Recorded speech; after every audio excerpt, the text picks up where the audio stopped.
Assalamualaikum warahmatullahi wabarakatuh. Perkenalkan, saya Ferdinand Yuska, NIM 2213745.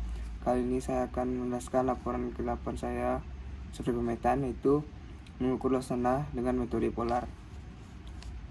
Hari saya praktikum dilaksanakan pada hari Jumat, tanggal 11 November 2022. Cuaca pada saat saya praktikum yaitu hujan, lokasi berada di depan gedung rektorat. Tujuan 1. Mahasiswa terampil dalam mengukur luas suatu daerah secara sederhana. Yang kedua, mahasiswa terampil menentukan panjang arah dan posisi dari suatu garis yang terdapat di pertemuan bumi yang merupakan batas batas dari area tertentu. 3. Mahasiswa terampil dalam menggunakan alat-alat survei. B. Dasar teori. Metode polar adalah untuk menentukan suatu titik koordinat yang dikaitkan pada suatu titik yang sudah diketahui koordinatnya. Biasanya digunakan untuk menentukan luas suatu lahan, pengukuran benda tinggi, dan lain-lain. Posisi titik-titik dan orientasi garis tergantung pada pengukuran tanah. Posisi titik-titik dan orientasi tergantung pada pengukuran tanah ditentukan oleh sudut, arah, dan azimut. Sudut yang diukur dalam vertikal, sudut horizontal adalah pengukuran dasar yang diperlukan untuk penentuan suatu sudut arah, dan azimut sementara sudut vertikal untuk penentuan sudut azimut. Sudut dalam notasi metode polar biasanya dinyatakan dalam derajat atau radian. 25 radian sama dengan 360 derajat. Biasanya digunakan dalam navigasi, surveying, dan banyak bidang, sementara radian lebih umum dalam matematika. Koordinat polar D atau alfa dapat dikonversikan dalam sistem koordinat kartesius X dan Y menggunakan formasi trigonometri sinus dan kosinus. Alfa sama dengan alfa sin alfa atau sudut azimut, Y sama dengan 0 cos alfa atau sudut azimut. Kemudian di sini ada alat dan bahan. Alat dan bahan yang pertama itu yalon, yang kedua meteran, ketiga kompas, 4 km, leveling, kelima lem safety, 6 lampu safety, 7 sepatu safety. Langkah-langkah yang pertama persiapan. 1. Persiapan alat-alat yang dibutuhkan. 2. Bawa alat yang dibutuhkan dan pergi ke lokasi praktikum. B. Mengukur luas tanah metode polar. A. Tancapkan helm pada titik-titik yang akan dibidik. Yang kedua, tancapkan helm pada titik 0. Yang ketiga, tancapkan helm di tengah sebagai titik pusat. Lalu gunakan kompas untuk mencari sudut azimutnya. Ukur jarak dari titik pusat ke titik Q1. Gunakan leveling untuk mencari sudut miringnya dengan cara yang sama pada titik Q2, Q3, Q4, dan Q5. Penyelesaian. A. Itu mengemas dan mengumpulkan alat yang sudah digunakan.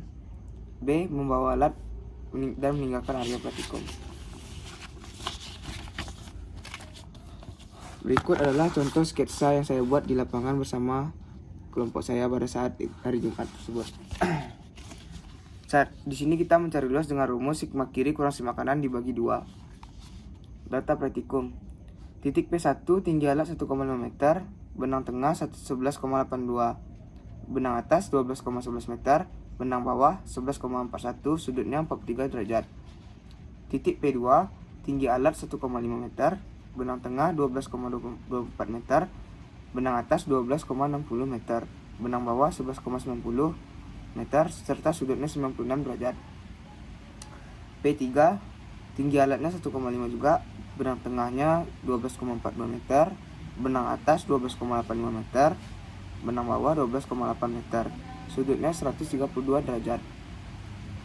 Titik P4 tingginya sama 1,5, benang tengahnya 13,32 meter, benang atas 13,80 meter, benang bawah 12,89 meter, serta sudutnya 192 derajat. Titik P5 sama, tinggi alat 1,5, benang tengah 12 meter, benang atas 13 meter, benang bawah 12,43 meter, sudutnya 245 derajat. Kemudian pengolahan data. Titik P memiliki koordinat X, X, dan YY berdasarkan terakhir NIM saya sendiri yaitu 145.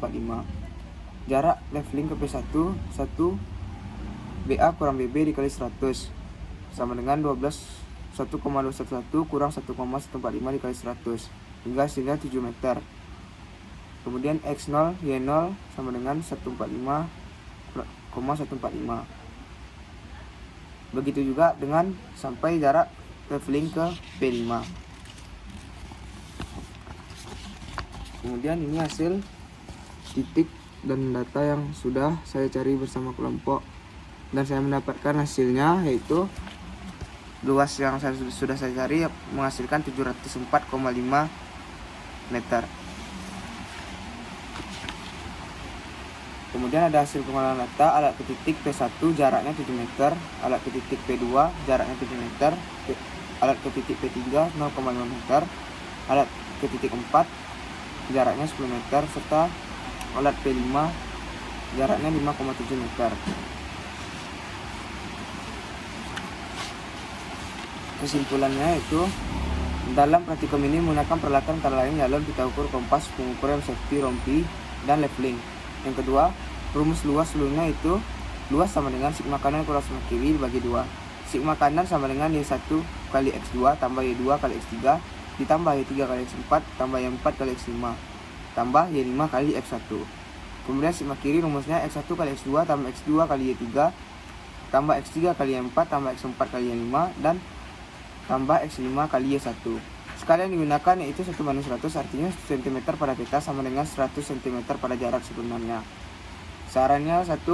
Untuk menghindari kesalahan-kesalahan yang besar dalam praktikum, haruslah berhati-hati dalam melakukan praktikum.